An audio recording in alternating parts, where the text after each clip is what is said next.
Finding a place to live in Thailand, it can either be incredibly easy or it could be an absolute nightmare.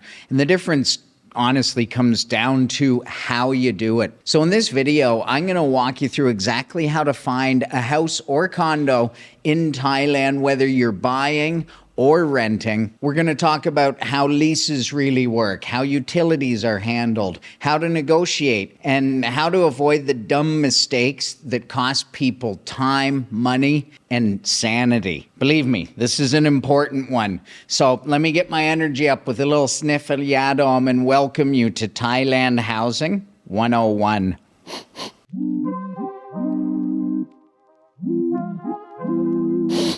Oh yeah. That's the good stuff. Anyways, I'm back. Happy New Year. Welcome to 2026. It's time to kick off the second half of this Relocate to Thailand series. First half was all about the planning stage. Now it's time to get to the fun part here, about how to make your life better once you're actually on the ground here in Thailand. Just before getting into it, I did want to let you know that the world's biggest online Thai class, my friend Crew Fa, is enrollment's open right now, and it's crazy. There's already 94 students who have signed up. And if you are looking to learn Thai in 2026, this is the best way possible. So scan this. And Fa has just agreed to give another 10 people $100 off if you take the full 100-day challenge. So just use the code THAI2026. If you check out, scan there, follow the link in the description, and see if there's any spots available. Now, finding a house in Thailand, your place. This is fun, right? You got to find a place where you're going to hang your hat in Thailand. And this is where retiring gets fun. But it's only going to be fun if you know how it works. You know, it's kind of like Songkran. If you don't understand what Songkran's all about and you hit the streets of Bangkok and next thing you're getting chili water squirted into your eyes, you might not think it's so fun. Kind of like renting a place. If you don't know what you're doing, fun wouldn't be the word I'd use. That's why I'm going to get into the nitty-gritty details about how to search for and find your place. But first, I want to start with like a 35,000-foot view, just big picture stuff. So let's just talk about renting versus buying. I will say that for most of you watching, you should definitely rent before buying, unless you're 100% sure of exactly what part of Thailand and what part within that part, like what neighborhood in Bangkok, what part of Koh Samui. If you're certain because you've come here enough, then okay, maybe you jump in and buy straight away. But for most of you, I would recommend renting first. And this video is not going to be about the legalities, about buying places, owning property, renting places. We're going to get into a little bit of that, but all I'm really going to say on that topic is foreigners can buy condos, foreigners can't own land, and foreigners can own the house on the land. But the devil's in the details, and there's lots of details. I'm not going to get into all that. All I'll say is some people are super comfortable with how ownership works over here, and some aren't. It's totally up to you, but that conversation should definitely be had with an agent that you trust. So if you're going to ever entertain the option of buying property or a condo here in Thailand, I can't stress enough how important your agent is. If you're outside of those three areas, you're on your own to find an agent. Maybe some other people in Pattaya, Phuket, Hua Hin, and other places will post in the comments and give you agent recommendations as a good place to start. So next, let's just zoom in a little bit and look at the options of a house or a condo. Let's start with condos. These are by far the easiest entry point for newcomers. So the pros of condos, they're simple, they're secure, they're usually furnished. They have pools, gyms, security. Utilities are usually already set up for you, and it's easy to lock and leave. What are the cons of condo life? Less space. There's a lot of condos in Bangkok that aren't much bigger than, well, I don't have a shoebox here, but they're not much bigger than what would fit inside this little Jarayadom. Ooh. So less space for sure. You got to worry about noise from neighbors. And then condo rules. Things like no pets, guest limits, all kinds of condo rules that might not jive with your lifestyle. Typical rent ranges for a modest, modern condo. Nothing too crazy, but let's just take your average one bedroom. In Chiang Mai, be looking at 8,000 to 20,000 baht a month. Bangkok, 15,000 to 40,000 baht a month. Samui or Phuket, 12,000 to 60,000 baht a month. If you need 2-bedroom, 3-bedroom, they can go way, way up from there, but that gives you a bit of a starting point to think about. As far as houses go, the pros of living in houses to me are space. And now that I live in a house and I used to live in a condo, I do appreciate the space. You also get privacy. You could have some garden area. They're far more pet friendly. Houses are also often furnished. It's rare to find a rental that's available here that's unfurnished. Even when you're buying houses, places like Samui where I live, oftentimes it's turnkey. Some of the cons of houses: utilities are often in your name. Not a big deal, though. Maintenance responsibility and less security. Houses are obviously not anywhere near as secure as a giant condo skyscraper. Typical rent ranges for a little house rental. If you're in rural Thailand, you could get a house for 5,000 to 15,000 baht a month. Chiang Mai or Hua Hin, you can get a decent house there for 20,000 to 55,000 baht. And if you're down on the islands like Koh Samui, Phuket, you're looking at 30,000 to 150,000 baht a month. In Koh Samui, it really feels like the breaking point is about 80,000 baht a month. Anything under that, and there's plenty for 10, 15, 20,000 of old, but you're looking at older Thai style houses. If you want anything modern, it really goes quite high here in Samui. The truth about this, though, is your personal preference is only the second most important factor when it comes to deciding if you're going to live in a house or a condo. By far the most important factor is where you live. If you're in Bangkok, most likely you're going to be in a condo. Samui, you're probably living in a house. Phuket, you'd be in a house or a condo. Same with Hua Hin. Chiang Mai, also lots of houses and condos available. Pattaya and Jomtien, I would say, leans a little bit more towards the condo side, and rural Thailand, don't even know if there's any condos out there. So you're living in a house if you're a rural Thailand liver. Now let's get into how people actually go about finding a place. And this is where things are going to be a hell of a lot different than when you're from, most likely. Forget Zillow. Forget Realtor.com. The websites that are here are lackluster. Photos are terrible. Listings are often outdated. Prices are wrong. The bottom line is there's not one singular platform in all of Thailand that is kept up to date and that I would consider a reliable place to actually search for a place to rent. So how do people in Thailand find their places? Well, Facebook Marketplace and just Facebook groups in general, like Samui Houses for Rent, Chiang Mai Rentals. You'll see a lot of stuff in there. In Bangkok, you could just walk into a condo, talk to their juristic office, and ask them if they have any places available. Word of mouth is also huge. The expat community is pretty tight, and when it comes to recommending specific buildings, specific developments, places to live, word of mouth is a great resource. And then the number one way is using a local agent. And this is absolutely key. So it gets a whole section. So finding and working with agents. So how does it all work? I figured I'd break it down step by step. This is the process I went through. This is the process I've seen countless friends go through. So let me just walk you through it. Step one, decide what you want. House or condo, old or new, narrow down the location, the move-in date. Don't go any further until you decide all of that. And one note that I'll give you, and this really covers almost all of Thailand, except maybe rural Thailand where it's mostly just older options. But you're going to have two choices.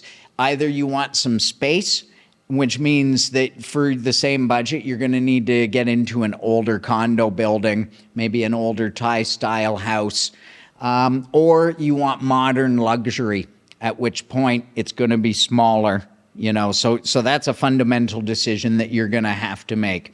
Step 2, search online, even though it's not a real search. So what do I mean by that? I already told you the online platforms suck. When I was moving here, I found so many places. I got all excited about nice photos available for rent. And when I finally got to step number 4 in this process, I realized that it was all just a waste of time. But you do want to go through these platforms, because as you go through them, you're going to start to see these places that interest you, places that you think that you would want to see. So here's my pro tip for you. Take screenshots, save the links to those specific places, and when we get to step number 4 and 5, you're going to be thankful that you have some reference photos and reference links of the exact type of place that you're looking for. Step 3, find an agent. So a good agent, first of all, it's one that's sober. There's lots of drunk agents over here. Thailand's the Wild West in many ways. One of my favorite things about Thailand is its Wild West nature. There's also a crap load of super good ones that know exactly what they're doing, and you got to figure out how to find the good ones. Good agent is one that ideally lives in the area that you're looking, is open to showing you any property, and doesn't just keep trying to shoehorn you into 1 or 2 buildings or 1 or 2 developments, because that would mean to me that they just have a limited reach, and also that they're more focused on maybe higher commission deals for them versus finding you what you want. Good agent also helps manage all the paperwork throughout the whole process so that you don't screw any of that up, and they shouldn't be too pushy. This is a fine line. You don't want an agent that's going to show you 2 places and say, so make a decision, call me when you're ready.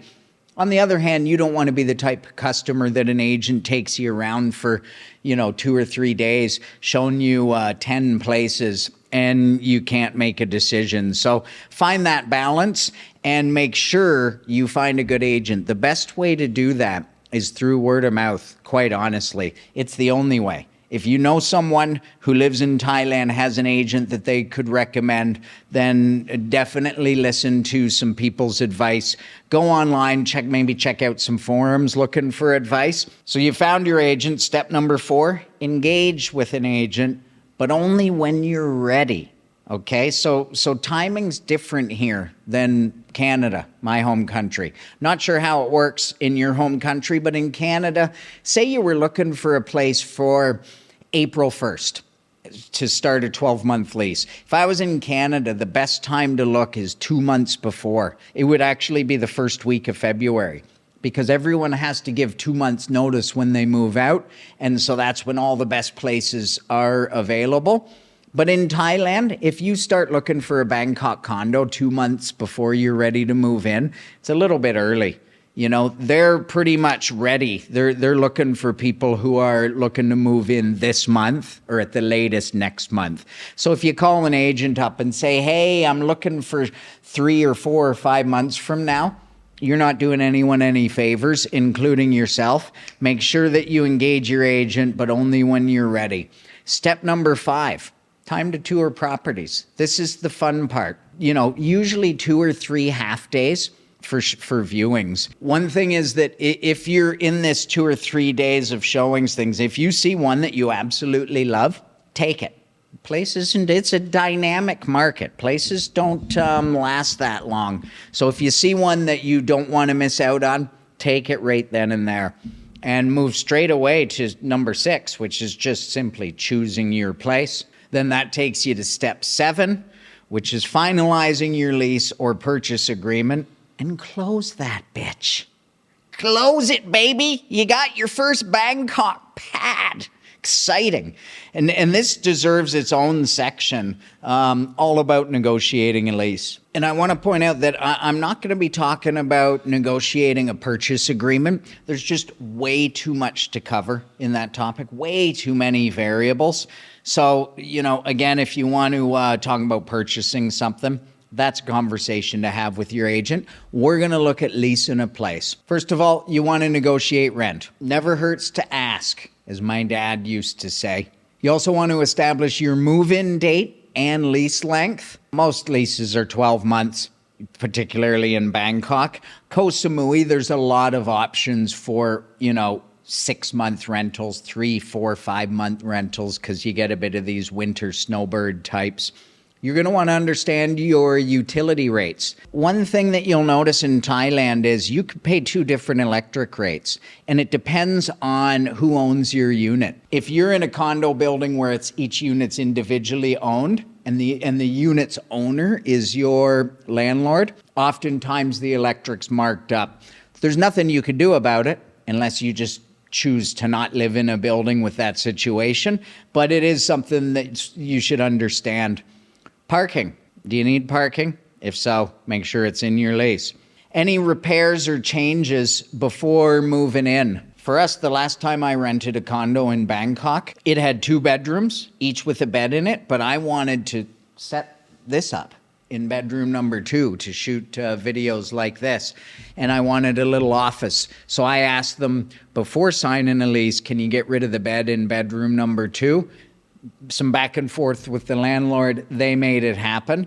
So if there's you might want a new mattress. You might want both beds, but the mattress, anything that you might want changed, if it's a deal breaker for you, make sure you get it put into the lease before you move in. And then all that's left is making the initial payments. How it works here is generally you got to pay first month's rent and 2 months deposit. So if you're renting a condo for 50,000 baht a month, you got to be prepared to have 150,000 baht that gets paid to your landlord before you even move in. You could maybe put a small deposit down if you're going to take a place like 3 or 4 weeks later, just so that they take it off the market. That could be negotiated. And then make sure that your lease covers the deposit payback and how long they're going to have when you move out to pay the deposit back.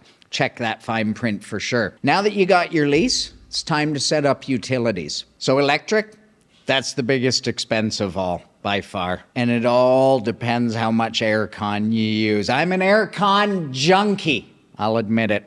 Water, that's the lowest expense by far. Internet, also reasonable. Easy to set up. If you're in a condo, all of these things will be done via working with the juristic office. If you're in a house, you're going to have to probably get more involved in setting this stuff up. A good agent will also help you with that. And then paying these utility bills, it's easy. We covered it earlier in the series. If the bills are in your name, the easiest way is to use an app. I pay my mobile phone bill by using AIS app. Or you could just use your banking app and use bill payments for all of them. Once you got all that set up, everything's done, baby. Just time to move in and start enjoying life in your new Bangkok house or condo. Pro tip when you do move in, though, is to take photo and videos of the place on the very minute you get in there. Your agent will most likely be with you. So walk through the place, and if there's anything damaged, any chips on countertops, anything at all, take photos, take video, point it out so that the agent knows, and then file those away for when you move out in case they try and mistakenly ding you for those charges before giving your deposit back. So common mistakes that a lot of retirees could make when moving over here to Thailand for the first time. One would be renting long-term, sight unseen. Things in pictures on real estate over here often don't jive with the actual vibe of the place once you get your boots on the ground and go take a look. Choosing location before lifestyle. Again, if you think you want to live in Bangkok, but you're not 100% sure, if you think you want to live in Chiang Mai, but you're not sure, Don't go do anything crazy long term, until you're sure that the area that you're going to live in matches your lifestyle. Ignoring rainy season or burning season for the Chiang Mai crowd out there. Again, if you don't take things like this into consideration, have never experienced them before, then definitely a good idea to experience them before buying a place for sure. A 12-month lease, what's the worst? You'd put in a year, and if you're not loving it, you still got a relatively quick out. But definitely before buying a place, make sure you can deal with all of the seasons. Not checking noise at night. This actually happened to a friend of mine. Rented a condo in Onut in Bangkok, only to find out that there was noise coming from the street. So that was a nuisance. And then the walls between units were paper thin. So they had to get used to hearing the couple next door do the deed. And a lot of wall bangers going on there, let's just say. But they didn't like it. So definitely, especially if it's something long-term, go back at nighttime. See the vibes for noise, for just general vibes. And last, getting a bad agent. That's probably the most common mistake. And it's one that's kind of hard to avoid, really, unless you know someone. It's just recognizing that if you are with an agent that's either a bad agent or one that doesn't jive with you, and you don't feel that they're driving you towards what you're looking for, then just cut bait and go find another agent. And if you are currently looking for an agent, you can email me at connect@retiredworking4you. And I'll hook you up with an agent that I trust in Bangkok and Chiang Mai for buying or renting a condo or house. And especially if you're looking to buy a villa here in Koh Samui, email me and I'll definitely hook you up with an agent down here. Next up is a video all about cost of living in 2026, where I'm going to break down 3 different lifestyles. Here's a link right here. Click this and watch this video, and you're going to find out exactly how many nights on Soy Cowboy you're going to be able to afford on your budget.